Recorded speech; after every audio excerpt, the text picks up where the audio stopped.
ریاض صاحب خوشی خوشی گھر میں داخل ہوئے، فوراً اپنے بغل میں دبایا ہوا تھیلا نکالا اور تیز تیز قدم اٹھاتے ہوئے اپنے کمرے میں جانے لگے۔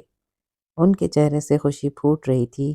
کوئی بھی ان کو دیکھتا تو ایک لمحے کو سوچ میں ضرور پڑ جاتا کہ ہر وقت افسردہ اور فکر میں رہنے والے ریاض صاحب کو آخر اتنی خوشی کس بات کی ہے، آج وہ اتنے خوش کیوں دکھائی دے رہے ہیں۔ یہ خوشی ریاض صاحب کے بیٹوں سے بھی چھپی ہوئی نہیں تھے۔ وہ اسی طاق میں تھے کہ ابا کب گھر آئیں گے اور وہ ان پر ہاتھ صاف کریں گے۔ ریاض صاحب اس بات سے انجان تھے کہ ان کے بیٹے کیا کھچڑی پکائے بیٹھے ہیں۔ اپنے ہی دھیان میں گھر میں داخل ہوئے اور پھر اپنی اس تھیلی کو اٹھائے ہوئے کمرے میں آ گئے۔ اپنی بیوی کو آواز دینے لگے، شائستہ، او شائستہ، کہاں چلی گئی ہے؟ جلدی آ، تجھے کچھ دکھانا ہے۔ مگر شائستہ کی کوئی آواز نہ آئی۔ ان کے حصے میں موجود 2 کمرے تھے، باقی سارا گھر تو بٹوارے میں جا چکا تھا۔ 2 بیٹے تھے اور دونوں بیٹوں نے ہی باپ کی زندگی میں اپنے گھر الگ کر لیے تھے۔ اتنی بڑی کھلی حویلی میں اب دیوار بن چکی تھی۔ دونوں بیٹوں نے اپنے اپنے حصے کا گھر بنا لیا اور درمیان میں دیواریں بھی بنا لی۔ ماں اور باپ کے لیے 2 چھوٹے کمرے چھوڑ دیے۔ انتہائی تنگ جگہ ہونے کے باعث دونوں کا دم گھٹنے لگتا تھا۔ ان کے مکان پرانے طرز کے اور چھوٹے چھتوں والے تھے، جبکہ بیٹوں نے نئی طرز کے مکان بھی بنا لیے تھے اور دیواریں بھی اونچی رکھی تھیں۔ یوں تازہ ہوا کا گزر بھی ماں باپ کے مکان سے نہیں ہوتا تھا۔ کافی دیر ڈھونڈنے کے بعد جب ریاض صاحب کو بیگم کی آواز نہ آئی تو وہ دوسرے کمرے میں آ گئے۔ کیا دیکھتے ہیں کہ وہ جانماز تخت پر بچھائے نماز پڑھ رہی ہیں۔ ریاض صاحب نے ان کو آواز دے کر کہا، نماز پڑھ لیں تو آپ سے بات کرنی ہے، بہت ضروری بات ہے۔ نماز کا وقت ہو چکا ہے تو میں بھی نماز پڑھ کر آتا ہوں، گھر پر ہی رہنا، یہ نہ ہو کہ ادھر ادھر محلے میں نکل جائیں۔ ریاض صاحب خوشی خوشی واپس پلٹے، اس تھیلی کو اپنے پرانے ٹرنک میں رکھ دیا اور پھر اس کمرے کو باہر سے کنڈی لگا کر نماز پڑھنے چلے گئے۔ نماز کے لیے پہنچے تو وہاں بھی چہرہ حشاش بشاش تھا۔ عصر کی نماز پڑھ کر واپس جب گھر آ رہے تھے تو دیکھا کہ ان کے دونوں بیٹے ان کے گھر سے باہر آ رہے ہیں۔ دونوں بیٹوں کو گھر سے نکلتے دیکھ کر ایک بار چہرے پر ان کی مسکراہٹ آ گئی۔ تیز تیز قدم اٹھا کر وہ اپنے بیٹوں کے پاس پہنچے اور کہنے لگے، ارے ارے کہاں جا رہے ہو؟ آؤ بیٹھو، میرے ساتھ باتیں کرو، میں بس ابھی نماز پڑھ کر ہی آیا ہوں۔ مگر دونوں بیٹے فوراً ہی کہنے لگے، آپ نے آنے میں دیر کر دی ہے، ہم تو کافی دیر سے ماں کے ساتھ بیٹھے ہوئے تھے، بس کچھ کام کرنے جانا ہے، سو چلتے ہیں۔ ریاض صاحب نے بھی مزید اصرار نہ کیا، آخر بیٹے اتنے اچھے ہوتے تو ماں باپ بڑھاپے میں اکیلے کیوں رہ رہے ہوتے۔ ریاض صاحب نے ہاں میں سر ہلا دیا اور گھر کے اندر داخل ہو گئے۔ انہوں نے نوٹ کیا کہ ان کے بیٹے تھوڑے سے گھبرا رہے تھے۔ ایسے لگتا تھا جیسے ریاض صاحب کو دیکھ کر ان کے چہرے پر کئی رنگ آ کر گزر گئے ہوں، مگر وہ زیادہ دھیان نہ دے پائے تھے۔ جب اندر آئے تو ان کی بیوی نماز پڑھ کر فارغ ہو چکی تھی۔ کہنے لگیں، کیا بات ہے، آپ آواز کیوں دے رہے تھے؟ ریاض صاحب نے آس پاس دیکھا اور پھر بیوی کو اپنے پاس بٹھاتے ہوئے کہنے لگے، مجھے آج سارے ریٹائرمنٹ کے پیسے مل گئے ہیں، میں ابھی وہی لے کر آیا ہوں۔ میں تو یہ سوچ کر خوش ہوں کہ اب ہمیں بیٹوں کا منہ نہیں دیکھنا پڑے گا، ہم دونوں کا گزارا ہو جایا کرے گا، 2 دن کی تو زندگی ہے، سکون سے گزار لیں گے۔ شائستہ نے جب یہ سنا تو خدا کا شکر ادا کرنے لگی۔ آخر ان پیسوں کے لیے انہوں نے بہت بھاگ دوڑ کی تھی اور اب جا کر وہ مل چکے تھے۔ شائستہ کہنے لگی کہ ٹھیک ہے، ان پیسوں سے کوئی چھوٹا سا کاروبار شروع کر لیں گے، بیٹوں سے تو ذرا بھی امید نہیں ہے کہ وہ ہمیں خرچہ دے سکیں۔ یہ بات شائستہ نے ایک گہری سانس لے کر کہی تھی، مگر اس انجام سے بے خبر تھی کہ ان کے سارے خواب ایسے ہی رہ جائیں گے۔ ریاض صاحب نے جو ہی ٹرنک کھول کر تھیلا نکالنا چاہا تو انہیں حیرت کا جھٹکا لگا، کیونکہ ٹرنک میں تھیلا موجود ہی نہیں تھا۔ انہوں نے سارے کپڑے باہر نکال کر پھینک دیے، ہر چیز اتھل پتھل کر دی، مگر اس سے پیسوں کا تھیلا برآمد نہیں ہونا تھا تو نہ ہوا۔ ریاض صاحب کہنے لگے کہ شائستہ، میں نے اس ٹرنک میں ہی وہ تھیلا رکھا تھا، آخر کہاں گیا؟ شائستہ بھی پریشان ہو چکی تھی۔ پھر دونوں میاں بیوی پیسوں کو ڈھونڈنے لگے۔ شائستہ کہنے لگی کہ ہو سکتا ہے آپ نے کہیں اور رکھے ہوں اور اب یاد نہیں آ رہا ہو، مگر ریاض صاحب کہنے لگے، میری یادداشت بالکل ٹھیک ہے، میں نے یہیں ٹرنک میں رکھے تھے اور پھر میں نماز ادا کرنے کے لیے چلا گیا تھا، مگر وہاں پر 1 روپیہ بھی موجود نہیں تھا۔ تبھی دماغ پر زور ڈالنے لگے تو ریاض صاحب کے کانوں میں گھنٹیاں سی بجنے لگیں۔ وہ فوراً شائستہ سے کہنے لگے کہ ابھی ابھی منور اور شریف آئے تھے، کہیں انہوں نے تو پیسے نہیں اٹھا لیے۔ شائستہ نے جب یہ بات سنی تو فوراً جھڑک دیا اور کہنے لگی، آپ کیسی باتیں کرتے ہیں، وہ بھلا ایسے کیسے کر سکتے ہیں؟ ریاض صاحب کہنے لگے کہ جب وہ گھر میں داخل ہوئے تھے تو تم کس کمرے میں موجود تھی؟ شائستہ کہنے لگی کہ نہیں، میں تو نماز پڑھ رہی تھی، آپ کے آنے سے 1-2 منٹ پہلے ہی میں نے نماز ختم کی ہے۔ جب آئی تو کمرے میں بیٹھے ہوئے تھے، مجھے دیکھ کر وہ گھبرا گئے، پھر کہنے لگے آپ سے ملنے آئے تھے، کھڑے کھڑے ہی مجھ سے سلام دعا کر کر واپس چلے گئے تھے۔ ریاض صاحب کا تو دماغ سن ہو چکا تھا، وہ سر پکڑ کر بیٹھ چکے تھے، ہو نہ ہو یہ واردات ان کے بیٹوں نے ہی کی تھی۔ ریاض صاحب فوراً اٹھے اور اپنے بیٹوں کے گھر چلے گئے۔ خوش قسمتی سے ان کے گھر کا دروازہ کھلا ہوا تھا، جو ہی دروازہ کھول کر اندر داخل ہوئے تو اندر کا منظر دیکھ کر چونک اٹھے۔ ان کے دونوں بیٹے اسی سفید تھیلے میں سے پیسے نکال کر گن رہے تھے اور ہنس رہے تھے۔ بڑا بیٹا انور کہہ رہا تھا دیکھ میں بڑا ہوں اس لیے یہ 1 لاکھ میں خود رکھ لوں گا، جبکہ چھوٹا کہہ رہا تھا کہ ابا کے لیے دونوں بیٹے برابر ہیں تو اس 1 لاکھ روپے کا بھی 50,000 کریں گے۔ ریاض صاحب نے جب یہ منظر دیکھا تو انہیں شدید صدمہ پہنچا۔ بیٹوں نے باپ کو کھڑا دیکھا تو ہڑبڑا کر اٹھ کھڑے ہوئے۔ ریاض صاحب غصے سے آگے بڑھے اور کہنے لگے کس کی مرضی سے تم لوگ یہ پیسے لے کر آئے ہو؟ آخر کس نے تم لوگوں کو یہ اجازت دی تھی کہ یہ پیسے لے کر چلے جاؤ؟ دونوں بیٹے پہلے تو بہت بوکھلائے لیکن پھر کہنے لگے یہ ہمارے ہی پیسے ہیں، اسی لیے ہم نے لے لیے ہیں، اس میں آپ کو کیا مسئلہ ہے؟ ریاض صاحب غصے سے آگے بڑھے اور اپنے پیسے اٹھانے لگے، کہنے لگے میری محنت کی کمائی ہے، اپنا سب کچھ تو میں تم دونوں پر لٹا چکا ہوں، اب یہ پیسے بالکل بھی نہیں دوں گا، ان پر میرا اور میری بیوی کا حق ہے۔ مگر دونوں بیٹوں نے فوراً باپ کو دھکا دے دیا اور بولے خبردار ان پیسوں کو ہاتھ بھی لگایا، یہ پیسے ہمارے ہیں اور ہمیں ضرورت ہے، ہم آپ کو نہیں دینے والے، آپ کا خرچہ تو ہم اٹھا ہی رہے ہیں۔ انہوں نے دھکے مار کر اپنے باپ کو گھر سے نکال دیا۔ ریاض صاحب مارے صدمے کے اپنے بچوں کا چہرہ دیکھ رہے تھے، کہنے لگا لعنت ہے تم جیسی اولاد پر، کیا نہیں دیا میں نے تم لوگوں کو، اور تم لوگ اس عمر میں میرے ساتھ یہ سب کر رہے ہو، شرم نہیں آتی؟ فوراً بڑا بیٹا انور بولا جا ابا جا، ساری دنیا ہی اپنی اولاد کا خرچ اٹھاتی ہے، پالتی پوستی ہے، تو نے کوئی الگ کام نہیں کیا، تجھے تو خوش ہونا چاہیے کہ تیرے بیٹے ان پیسوں سے کاروبار کریں گے، مگر تو پھر بھی پیسے لینے چلا آیا۔ بیٹوں کی بدتمیزی دیکھ کر ریاض صاحب کی آنکھیں مزید کھلی تھیں، نہ جانے ہماری تربیت میں کہاں کمی رہ گئی جو تم جیسی اولاد ہمارے حصے میں آ گئی۔ ریاض صاحب خالی ہاتھ واپس گھر آ چکے تھے۔ بیوی نے ان کی حالت دیکھی تو سمجھ گئی کہ ایک بار پھر بیٹوں نے باپ کو ذلیل کر کے گھر سے نکال دیا ہے۔ شائستہ کی آنکھوں سے بے ساختہ آنسو نکلے تھے اور ایک ٹھنڈی سانس خارج کر کے اس نے بائیں جانب بنے ہوئے مکانوں کو دیکھا جو اس کے دونوں بیٹوں کا تھا، جہاں وہ اپنی بیوی اور بچوں کے ساتھ زندگی گزار رہے تھے۔ دونوں بیٹوں کا کہنا تھا کہ وہ ان پیسوں سے نیا کاروبار شروع کریں گے، مگر ان دونوں نے ادھار ہی اتنا اٹھا رکھا تھا کہ وہ آدھے سے زیادہ پیسے ادھار میں لگا چکے تھے۔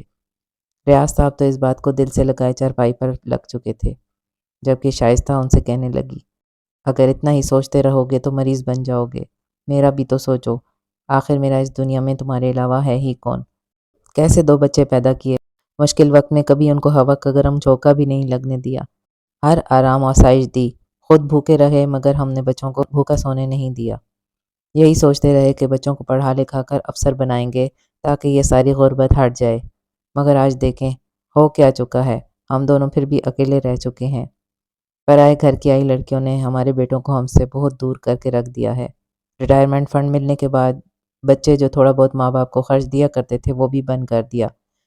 جب سارا راشن ختم ہو گیا تو ایک دن شائستہ اپنے بڑے بیٹے کے گھر گئی، کیا دیکھتی ہے کہ بہو کئی قسم کے پھل کاٹ کر رکھے ہوئے ہے، وہ خود بھی پھل کھا رہی ہے اور بچوں کو بھی پھل کھلا رہی ہے، اور بچا ہوا فروٹ ملازمہ کو دے کر کہہ رہی ہے کہ یہ لو گھر لے جانا اور اپنے بچوں کو دے دینا۔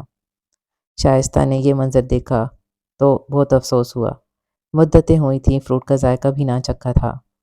وہ بہو کے پاس آئی تو بیٹا بھی وہیں آ گیا۔ وہ کہنے لگی ہمارے گھر کا راشن ختم ہو چکا ہے، اس مہینے تم لوگوں نے پیسے بھی نہیں دیے، اگر راشن نہیں ڈلوانا تو کم از کم کچھ پیسے ہی دے دو، مگر بڑا بیٹا فوراً بولا اس ماہ تو کچھ خاص آمدنی نہیں ہوئی، ابو کے پاس تو پیسے ہوں گے، آپ ان سے ہی اپنا خرچہ چلائیں۔ مگر شائستہ کہنے لگی ان کی پینشن میں کچھ وقت لگ رہا ہے، تم اتنا کماتے ہو کیا ہمیں راشن بھی ڈال کر نہیں دے سکتے؟ بڑا بیٹا بولا امی ایک دفعہ کہہ دیا ہے میرے پاس پیسے نہیں ہیں تو نہیں ہیں، میں اپنے بیوی بال بچے کے خرچ پورے کروں یا آپ لوگوں کا خرچہ اٹھاتا پھروں؟ شائستہ کی اچھی خاصی تذلیل ہو چکی تھی۔ وہ آنسو صاف کرتے ہوئے اپنے گھر چلی آئی۔ گھر آ کر جب یہ بات اس نے ریاض صاحب کو بتائی تو ریاض صاحب بھی سانس خارج کر کے رہ گئے۔ آخر بیوی سے کہنے لگے، کیوں نہ اس محلے میں چھوٹی سی دکان بنا لی جائے، روزمرہ کی ضروریات کی چیزیں رکھیں گے، اچھی خاصی کمائی ہو جایا کرے گی، 2 وقت کے کھانے کے پیسے تو بن ہی جایا کریں گے، وہ میرے اور تمہارے لیے کافی ہوں گے۔ شائستہ سوچ میں پڑ گئی، پھر کہنے لگی، پیسوں کی فکر مت کریں، میرے پاس یہ بالیاں اور ایک لاکٹ ہے، آپ وہ بیچ کر دکان شروع کریں۔ ریاض صاحب نے جب یہ سنا تو کہنے لگے، نہیں میں قرضہ لے لوں گا، تمہاری بالیاں اور لاکٹ ہرگز نہیں بیچوں گا۔ مگر شائستہ نے ریاض صاحب کے ہاتھ پر بالیاں اور لاکٹ رکھ دیا۔ کہنے لگی، میں اب بوڑھی ہو چکی ہوں، بیٹے بہو اپنے گھر والے ہیں، مجھے ان سب چیزوں کی کوئی ضرورت نہیں۔ ریاض صاحب پہلے تو منع کرتے رہے، پھر اپنی بیوی کی بات مان کر وہ بیچ کر محلے میں ایک چھوٹی سی دکان بنا لی۔ اس پر چیزیں بکنے لگیں۔ محلے والے ریاض صاحب کی بہت عزت کرتے تھے، اس سے ان کو بہت عزت ملی۔ جب خبر ملی کہ ریاض صاحب نے محلے میں دکان بنا لی ہے تو وہ ان سے ہی سامان لینے لگے، کیوں ان کی آمدنی بھی اچھی ہونے لگی اور ان کا گزارا بھی بیوی کے ساتھ اچھا ہونے لگا۔ ان کی بیوی بھی بہت خوش تھی۔ ریاض صاحب کہنے لگے، اگر میری اچھی کمائی ہوئی تو سال کے اندر اندر پیسے جوڑ کر پھر بالیاں اور لاکٹ بنا کر دے دوں گا۔ وہیں جب بیٹوں کو پتہ چلا کہ باپ نے اور کاروبار شروع کر دیا ہے اور اچھے خاصے پیسے بھی کمانے لگا ہے تو ان کے ماتھے پر بل پڑ گئے۔ وہ اپنے باپ سے ہی حسد کرنے لگے۔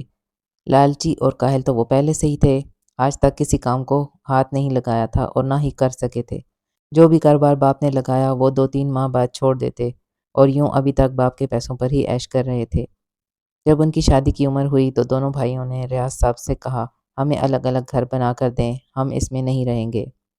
ریاض صاحب نے جو جمع پونجی کر رکھی تھی اس سے دونوں بیٹوں کے لیے الگ الگ گھر بنا دیے، ان کی شادیاں کروا دیں، مگر شادی کے بعد دونوں بیٹے بالکل بیویوں کے ہی ہو کر رہ گئے۔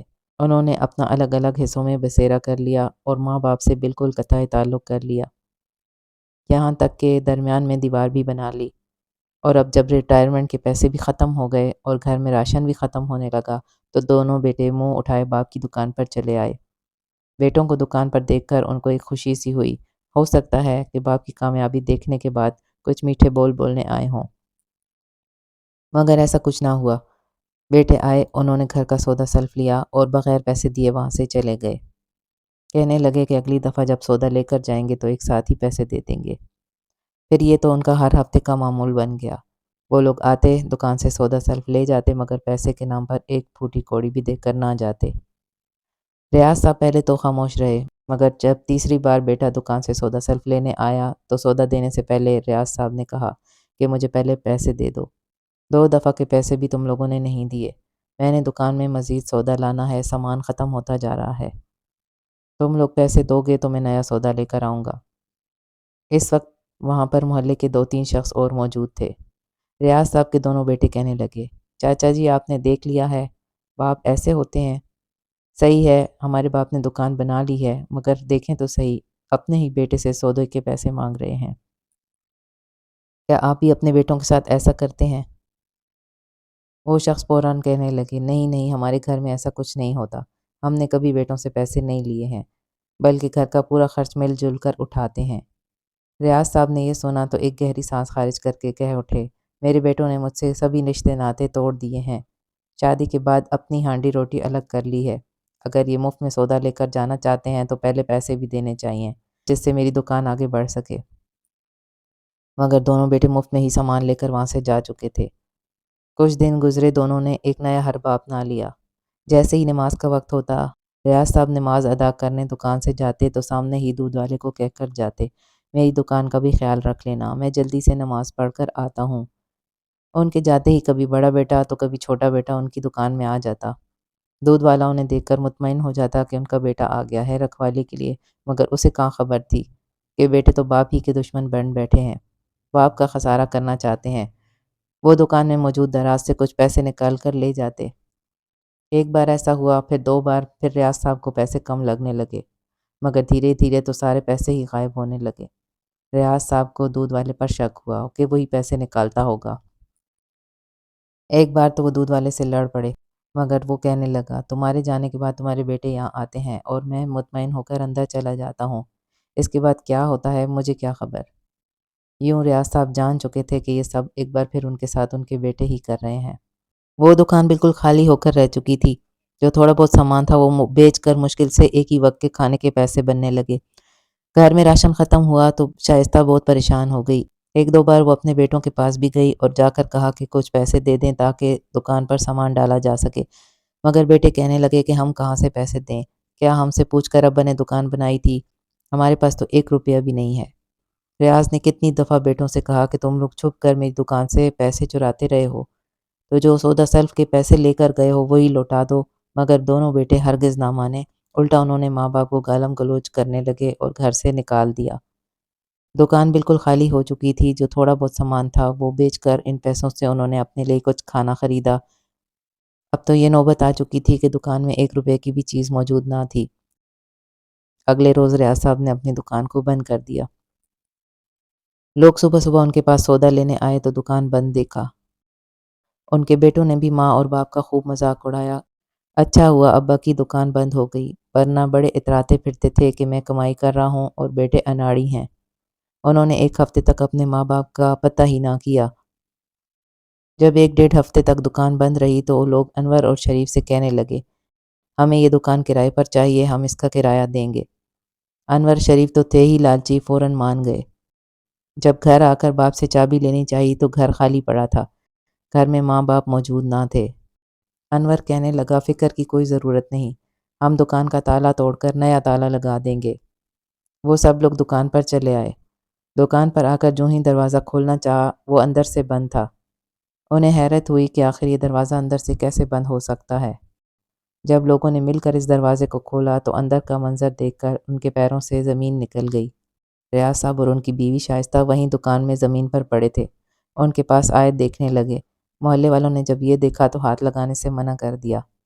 پولیس کو اطلاع دی گئی۔ جب پولیس آئی تو دونوں کے وجود کو اٹھا کر ہاسپٹل لے کے جایا گیا، جہاں اس بات کی تصدیق ہو گئی کہ 3 دن پہلے ہی دونوں کی موت واقع ہو چکی ہے اور دونوں کی موت بھوکے رہنے کی وجہ سے ہوئی ہے۔ ریاض صاحب کا تو ہارٹ فیل ہوا تھا، جبکہ شائستہ بی بی کی دماغ کی نسیں پھٹی تھیں۔ بچوں نے جب یہ دیکھا تو ایک پل کو لرز گئے۔ ان کے ماں باپ 3 دن سے مرے ہوئے تھے۔ محلے والے اکٹھے ہو چکے تھے۔ ہر کوئی بیٹوں سے سوال کر رہا تھا کہ تم لوگ اتنے انجان کیسے رہے؟ تمہارے ماں باپ لاوارثوں کی طرح دکان میں مرے رہے اور تم لوگوں نے دیکھا بھی نہیں۔ بیٹے خاموش رہے۔ آخر کیا کہتے، انہوں نے تو اپنے تمام تعلقات ماں باپ سے ختم ہی کر دیے تھے۔ بہرحال انہوں نے ماں باپ کو دفنا دیا۔ کچھ دن لوگ تعزیت کے لیے آتے رہے، پھر سبھی اپنی زندگیوں میں مصروف ہو گئے۔ دکانداروں نے پھر آ کر اس دکان کو کرائے پر لینا چاہا۔ انور اور شریف نے وہ دکان کرائے پر دے دی، مگر حیرت کی بات یہ تھی کہ کوئی بھی دکاندار اس دکان میں 1 ہفتے سے زیادہ ٹک ہی نہیں سکتا تھا۔ بڑی ہی عجیب دکان ہے، 1 روپے کی سیل بھی نہیں ہوتی، بلکہ الٹا نقصان ہی اٹھانا پڑتا ہے۔ بعض دفعہ تو اس بات سے کوئی دکان میں نہ آتا کہ یہ دکان منحوس ہے۔ اس میں پیارے ریاض صاحب اور ان کی بیوی کی لاش ملی تھی۔ انور اور شریف نے اس زمین کو ویسا ہی چھوڑ دیا اور اپنے ماں باپ کے گھر کو کرائے پر چڑھا دیا، مگر کوئی بھی اس مکان میں زیادہ دیر بھی نہیں رہ سکتا تھا۔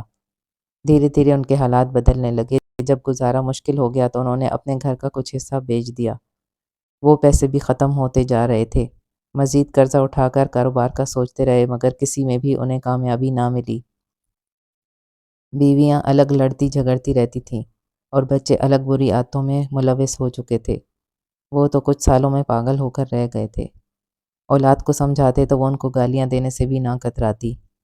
انور اور شریف تو پاگل ہوتے جا رہے تھے۔ انہیں تو اب احساس ہو رہا تھا کہ انہوں نے اپنے باپ کے ساتھ کتنا غلط کیا۔ جو کچھ وہ اپنے باپ سے کرتے آئے تھے آج ان کے ساتھ وہی ہو رہا تھا۔ دونوں کو عجیب و غریب سی بیماری لگ چکی تھی۔ ہر وقت جسم میں سوئیاں چبھتی اور خود کو خارش کرتے رہتے۔ کئی ڈاکٹروں سے چیک کروایا مگر آرام نہیں آیا۔ وہ سوئیاں اس قدر تیزی سے چبھتی تھیں کہ وہ درد کے مارے چلاتے رہتے تھے اور اپنے جسم کو ایسے نوچتے کہ زخم ہو جایا کرتے تھے۔ محلے والوں کا کہنا ہے کہ 10 سال بعد دونوں یکے بعد دیگرے مر چکے تھے۔ ان کی بیویاں بچوں کو لے کر جانے کہاں چلی گئیں۔ ریاض صاحب اور شائستہ بی بی کا گھر یوں ہی ویران پڑا رہ گیا۔ مزید واقعات کے لیے چینل کو سبسکرائب کریں۔